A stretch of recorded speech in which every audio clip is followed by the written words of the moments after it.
Si no estás suscrito, suscríbete y activa la campanita para más vídeos. Capítulo 1. El verano ya está aquí y también la locura. El sol se colaba perezosamente por la ventana mientras apoyaba la cabeza en una mano, observando las nubes arrastrarse por el cielo como si no tuvieran ninguna preocupación en el mundo. Mi otra mano garabateaba algo abstracto en la esquina de mi cuaderno, pero mi mente estaba en blanco. Y luego, ¡ring! El aula estalló en vítores.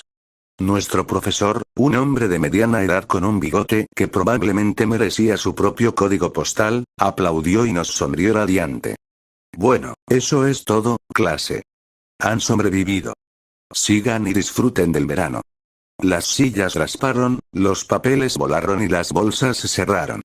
Mis compañeros de clase prácticamente corrían en estampida hacia la puerta con la clase de energía que podría impulsar 5 inventos por sí solos.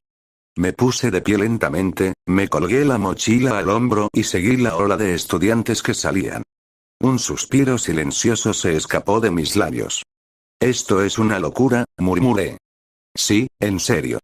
Ha pasado solo una semana desde que desperté en este mundo. Un mundo que, por lógica, no debería existir. Y, sin embargo, aquí estoy, atrapado o tal vez dotado con el cuerpo de Dexter. No cualquiera, sino como el maldito laboratorio de Dexter.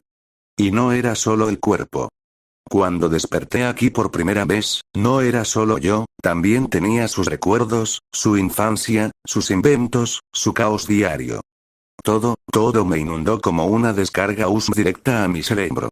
En un momento era yo normal, vivo y viendo dibujos animados, y al siguiente, era él. Al principio, pensé que era un sueño. O tal vez una fantasía de coma. Pero no, el calor del sol, el olor de la antigua aula, la sensación de la correa de la mochila en mi hombro, todo era demasiado real. ¿En serio?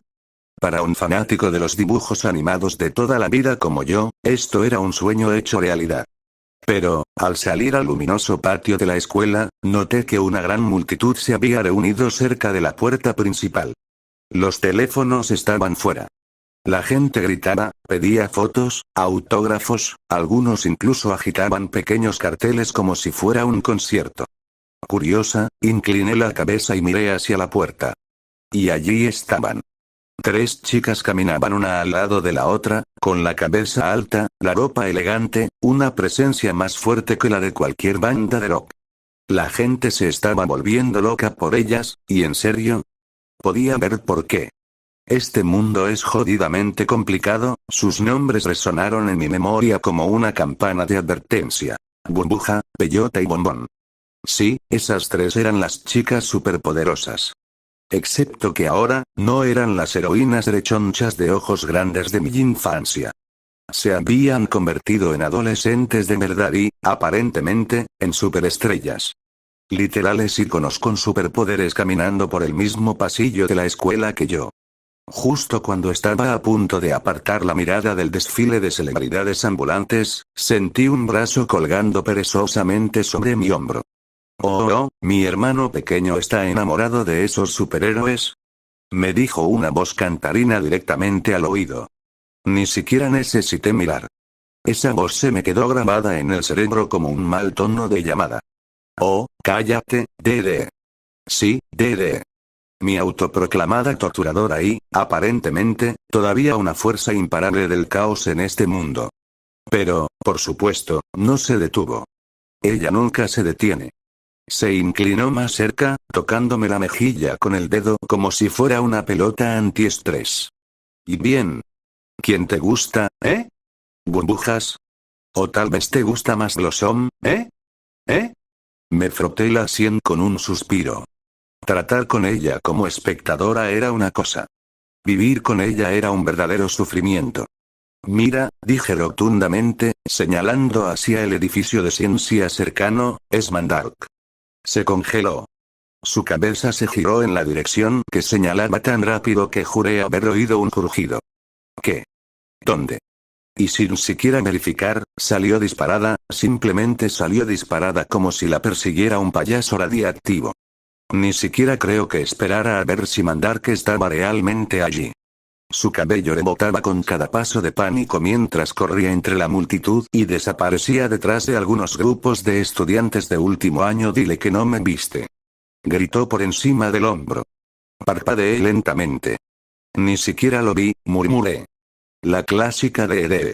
Ajusté la correa de mi bolso y comencé a caminar hacia las puertas de salida de nuevo. Con el sol de verano brillando demasiado y mi mente aún tratando de asimilarlo, la pura rareza de mi nueva realidad, dejé escapar otro suspiro. Un mundo de personajes de dibujos animados envejecidos, coexistiendo y, de alguna manera, viviendo vidas adolescentes normales. Mi sueño hecho realidad, ¿verdad? Pero este sueño tiene demasiadas partes móviles, y DD es solo una de ellas. Necesito encontrar un lugar para pensar, murmuré. Antes de que mi cerebro haga cortocircuito. Hogar sonaba como un buen lugar para empezar. Al acercarme a mi calle, el silencioso zumbido de los suburbios llenaba el aire. Los árboles crujían, las cortadoras de césped zumbaban en la distancia, los pájaros cantaban como si todo fuera normal. Luego se escuchó el chirrido de neumáticos en la entrada de al lado. Un pequeño y destartalado hatchback se detuvo junto a nuestra casa, con el aspecto de haber pasado por demasiadas persecuciones heroicas en coche. La puerta del lado del conductor se abrió de golpe y salió un tipo enorme que parecía cómicamente fuera de lugar en un vehículo tan pequeño. Dio un paso adelante e inmediatamente resbaló con una patineta perdida. «Malditos niños», murmuró mientras casi se caía, solo para agarrarse a la puerta del coche. Un fuerte crujido resonó cuando su mano dejó una abolladura del tamaño de un plato. Oh, genial, intentó cerrar la puerta una vez. 2 veces. La tercera vez la cerró con fuerza y la ventana se hizo añicos en 1.000.000 de fragmentos brillantes. Y entonces se puso rojo. Como, literalmente rojo. Antes de que pudiera salir como Hulk y lanzar el coche al otro lado del patio, sus ojos se encontraron con los míos. «¿Está bien, señor?» «¿Oh?», pregunté casualmente, de pie a unos metros de distancia con una ceja levantada. El hombre parpadeó, se recompuso y bajó el coche, que en ese momento estaba a medio camino sobre su cabeza. «Estoy bien, Dexter». «Jaja».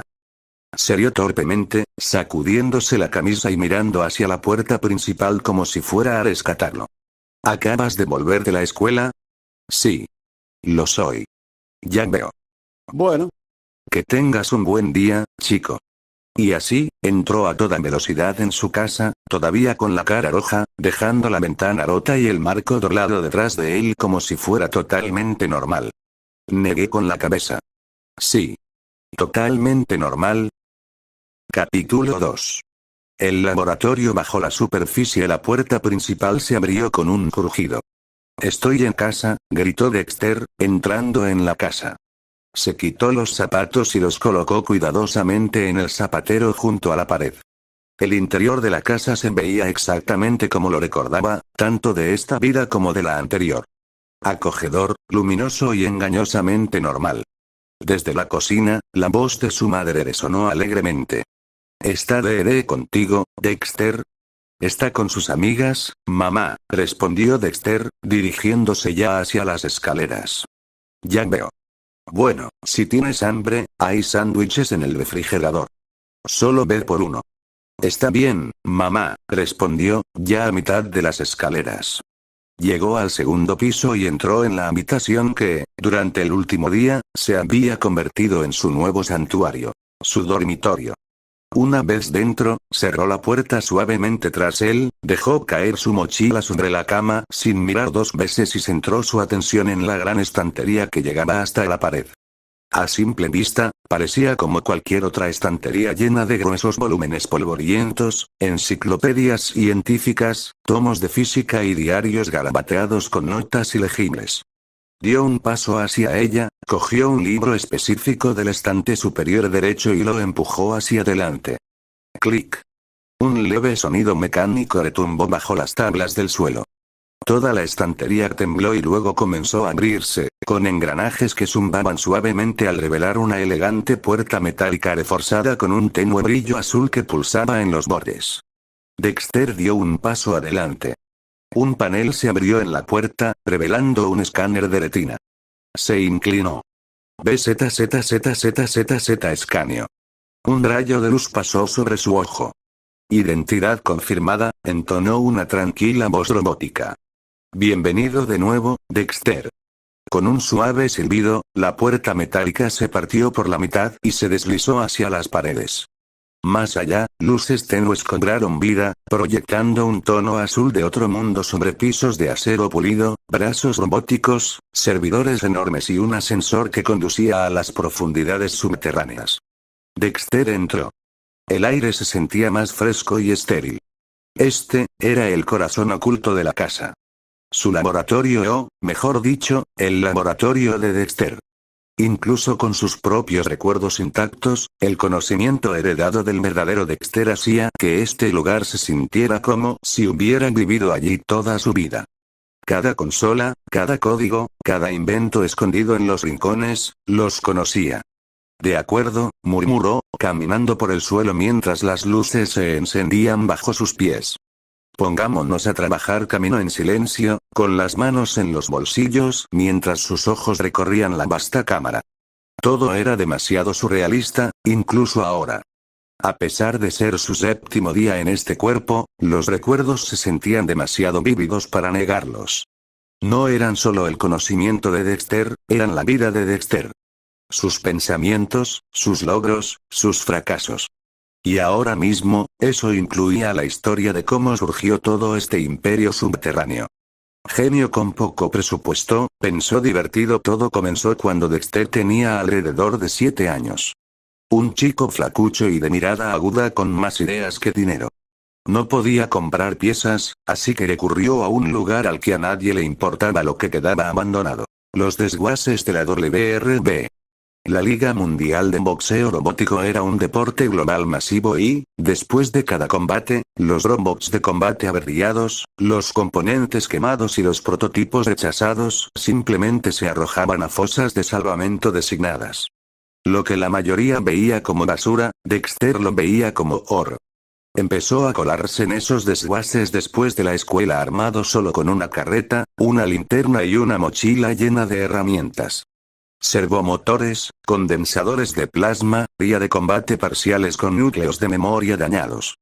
Aprendió a arreglarlos y a usarlos. Comenzó con solo un banco de herramientas en el sótano.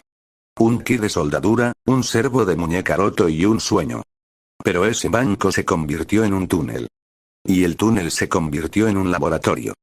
Con robots de excavación modificados y equipo de excavación recuperado, Dexter cavó más profundamente debajo de su casa, reforzando cada pared y piso con placas y aleación WRB recuperadas. Lo que una vez fue el taller de un niño ahora era una fortaleza subterránea. Incluso la entrada por la que entró ahora, un escáner de retina detrás de una estantería falsa, era solo una de varias formas secretas de entrar. Trampillas debajo de la alfombra de la sala, huecos de ascensor ocultos dentro del conducto de la lavandería, una escalera oculta en el ático que descendía hasta el núcleo del servidor. Y todo fue financiado a través de puro ingenio. Ahora, en la línea de tiempo actual, Dexter ya no solo hurgaba, sino que vendía silenciosa y anónimamente. A coleccionistas privados, gobiernos neutrales e incluso a exposiciones tecnológicas subterráneas. Drones de seguridad, convertidores de energía limpia, torretas de plasma tácticas. Todos desarrollados y vendidos bajo el nombre en clave. Spark. Algunos en los foros de hackers creían que Spark era un ingeniero adulto rebelde, o incluso una IA obsoleta. Nadie sospecharía de un chico suburbano de 14 años con cabello pelirrojo desordenado y una hermana que hacían volteretas por el pasillo. Dobló una esquina, pasando filas de cápsulas de almacenamiento y brazos robóticos en pleno mantenimiento. Luego entró en una cámara secundaria, más pequeña que el laboratorio principal, pero más personal. Y allí estaba. Un robot imponente con un elegante chasis negro y dorado, brazos reforzados y un panel pectoral parcialmente abierto todavía conectado a una plataforma de calibración. Sus dedos estaban articulados con elegante precisión, y su núcleo pulsaba con una luz tenue como un latido esperando a comenzar. Dexter subió a la plataforma de servicio, apoyando una mano contra la superficie metálica pulida. Parece que casi terminas, Midas. Capítulo 3 Escala, punto de vista de Dexter, me senté frente a mi consola gigante. La pantalla azul zumbaba suavemente, la clásica línea verde parpadeaba como el latido de un osciloscopio. Este era el Quadraplex 3000. Mi computadora. Computadora, análisis, dije, cruzando las manos bajo la barbilla mientras me inclinaba hacia adelante. La familiar y ligeramente engreída voz femenina de Mia llenó la cámara mientras el texto se desplazaba por la pantalla y una proyección 3D flotaba encima. Estado de la unidad Midas. 97% completado. Calibración final pendiente. Se estima que estará completamente listo para el campo mañana por la tarde. Ahí estaba, mi obra maestra. Midas. Un robot con capacidad de combate diseñado para el boxeo mundial de robots, claro, pero mucho más que un simple matón mecánico. Con capacidad de enlace de sombra, servos de alto par, aprendizaje adaptativo de IA y capa tras capa de blindaje, fue el primer paso. No solo hacia el poder, sino también hacia el reconocimiento. Mientras estudiaba los esquemas, sonó un tono de alerta y luego la computadora volvió a sonar. Dexter, el boletín de noticias que solicitaste monitorear se ha activado. ¿Te gustaría verlo ahora? Déjame verlo. La transmisión cambió a una interfaz elegante. Noticias KMPC8.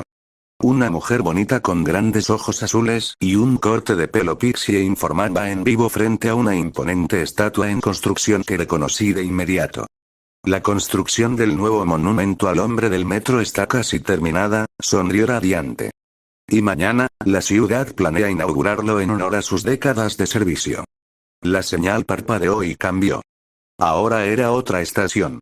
El presentador parecía nervioso, su cabello estaba encrespado, los papeles ligeramente desordenados. Siempre se podía saber cuando algo real estaba sucediendo cuando la calma pulida se desvanecía un poco. En noticias de última hora hoy temprano en un mercado suburbano, un organismo alienígena no identificado se pegó a un humano. Los testigos describieron la transformación como horrible. La piel del anfitrión se volvió beige con extremidades negras como la tinta. Los oficiales militares han confirmado que la criatura ha sido sometida gracias a la intervención de las chicas superpoderosas y ahora está contenida en el Área 51. Una foto borrosa de la criatura apareció en la pantalla. ¿Aliens de LAN, eh? Suspiré y me rasqué la cabeza. Parece que la trama finalmente avanza, murmuré en voz baja. Me recliné en mi silla, mirando el techo de mi laboratorio por un momento. Una de las primeras cosas que hice cuando llegué a este mundo después del pánico y la incredulidad iniciales fue estudiar. No solo estudiar ciencias, claro está. Esa parte es casi algo natural para mí. No, me refiero a estudiar el mundo mismo. Esta historia mundial, sus eventos, sus reglas, porque a pesar de todo mi genio, todo mi conocimiento en cálculo cuántico y arquitectura atómica, todavía era dolorosamente ingenuo. Es decir, en realidad, el Dexter anterior pensó que las chicas tenían penes hasta los 8 años. Ni siquiera sabía quién era Gregor Mendel hasta que de entre todas las personas, lo mencionó casualmente como si fuera de conocimiento público. Las máquinas recreativas lo confundían y la naturaleza era un concepto vago que ocasionalmente observaba a través de un cristal reforzado. ¿Y socialmente? O debería decir mi propio círculo de amigos consistía en mi primo Douglas y Mandark, que se balanceaba entre ser mi némesis y griega.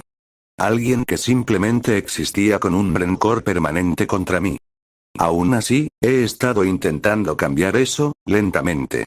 El progreso no es lineal, pero el cambio es posible. Con eso en mente, me sumergí profundamente en la base de datos de este mundo buscando, observando, escuchando. Y lo que descubrí fue a la vez emocionante y aterrador. Este mundo es una locura: extraterrestres, mutantes, seres con superpoderes, héroes y villanos por igual. La realidad aquí parece haber sido coescrita por 10 autores diferentes sin un editor de continuidad. Hace apenas 5 años, en 2010, un meteorito se estrelló en la Tierra, desencadenando una reacción en cadena de caos. Invasiones alienígenas, grietas dimensionales e incluso cierto genio de piel azul que intentaba convertir una ciudad entera en su patio de recreo personal. Desafortunadamente para él, no lo logró. Ahora está tras las rejas, detenido por una imitación de Superman. Pero el caos que desató continúa extendiéndose por la sociedad. También los superhéroes en este mundo alguna vez fueron celebrados y adorados por el público. Pero todo cambió hace años cuando una ola de demandas y quejas civiles comenzó a acumularse en su contra. Civiles que resultaron heridos accidentalmente durante batallas heroicas, ciudades dañadas durante misiones de rescate e incluso transeúntes traumatizados por los efectos secundarios no deseados de los superhéroes, comenzaron a demandar a los héroes, no solo por daños a la propiedad, sino por responsabilidad personal. Un hombre demandó a un héroe por salvarlo de la caída de un edificio, alegando que el rescate le causó una hernia discal. Una mujer demandó a otra por trauma emocional tras presenciar la derrota de un villano. Las compañías de seguros se negaron a cubrir los daños causados por actos de superhéroes. La opinión pública comenzó a dividirse, mientras que algunos todavía veían a los héroes como protectores, otros los veían como desastres andantes. A medida que las demandas se acumulaban y el costo financiero tanto para los héroes como para los gobiernos se volvía insoportable, el gobierno federal intervino. Silenciosamente y sin fanfarria mediática, aprobaron la Ley de Reubicación de Superhéroes, una ley que prohibía oficialmente la actividad de los superhéroes y responsabilizaba legalmente a los héroes por cualquier uso no autorizado de sus poderes. Para gestionar esto, el gobierno creó el programa de reubicación de superhéroes, una operación encubierta que ayudaba a los superhéroes a desaparecer en la vida civil. Se les daba nuevas identidades, trabajos y hogares, y se les prohibía estrictamente usar sus poderes en público. Cualquier violación conllevaba el riesgo de ser arrestados o expulsados de la protección. Este retiro forzoso no solo se aplicó en los Estados Unidos, sino que eventualmente se extendió a medida que aumentaba la presión global. Muchos superhéroes desaparecieron del foco de atención, mientras que otros se rebelaron y se volvieron rebeldes. Ahora, con el auge de las anomalías interdimensionales, las invasiones alienígenas y el caos tecnológico en aumento, hay rumores de que el programa podría disolverse o reactivarse para algo más grande. Pero, por supuesto, hay excepciones. A pesar de que la ley de reubicación de Super estaba en plena vigencia, algunos héroes permanecieron activos, ya sea porque eran demasiado poderosos para ser silenciados o demasiado simbólicos para borrarlos. Metro Man, el amado protector de Metro City, fue uno de los pocos cuya influencia e imagen pública limpia lo hicieron intocable. Su mera presencia trajo esperanza y estabilidad, por lo que el gobierno silenciosamente hizo la vista gorda ante su continuo heroísmo. Luego estaban las chicas superpoderosas, nacidas de un accidente químico y técnicamente aún niñas. Sus acciones en Townsville no podían regularse de la misma manera que las de los héroes adultos. A pesar de sus capacidades destructivas, las chicas estaban demasiado arraigadas en la infraestructura de defensa de su ciudad como para ser marginadas. El gobierno les permitió continuar, bajo una fuerte supervisión y ocasionales colaboraciones militares. En Nueva York, las cosas eran más complicadas. Con tantas amenazas alienígenas, brechas interdimensionales y guerras de Hydra, agencias como S.H.I.E.L.D. negociaban discretamente con ciertos individuos mejorados para trabajar fuera de los libros. Grupos como los Vengadores operaban en una zona gris inestable, a veces apoyados por el gobierno, a veces monitoreados como amenazas potenciales. En esencia, el mundo estaba lejos de ser pacífico. Los héroes podían haber desaparecido de los titulares, pero eso no significaba que las amenazas lo hubieran hecho. Lo que cambió fue la visibilidad.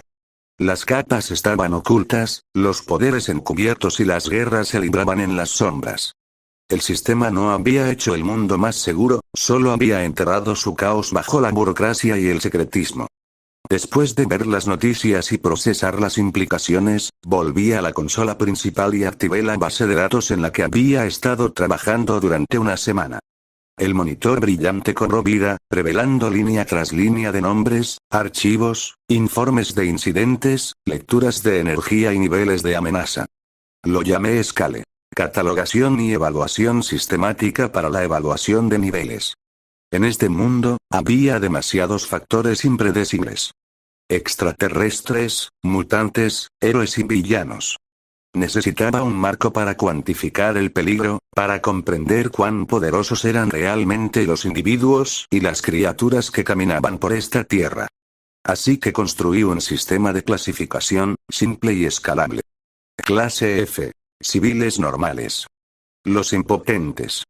Oficinistas, estudiantes, granjeros, repartidores. Personas que apenas sabían lanzar un puñetazo. Clase E. Los humanos básicos entrenados. Artistas marciales, pistoleros, supervivientes. Estos individuos no tenían poderes, pero podían manejarse mejor que la mayoría en una pelea. Clase D. Los mejorados. Personas con habilidades menores, telequinesis limitada, durabilidad mejorada o alguien como ese extraterrestre que podía estirar sus extremidades pero luchaba incluso para levantar un auto. Aún más peligroso que la mayoría, pero no amenazaba la ciudad. Clase C. Un salto importante. Vuelo, piroquinesis, habilidades de supervelocidad que podían destruir edificios, detener tanques o abrumar a las fuerzas del orden locales. Estos individuos a menudo eran objeto de listas de vigilancia de contención. Clase B. Amenazas a nivel regional. Villanos o héroes que podían afectar distritos enteros, incapacitar a un pequeño ejército o ignorar la tecnología militar avanzada. Estos eran los seres que requerían múltiples agentes o escuadrones completos para contenerlos. Clase A. Raros, poderosos y aterradores.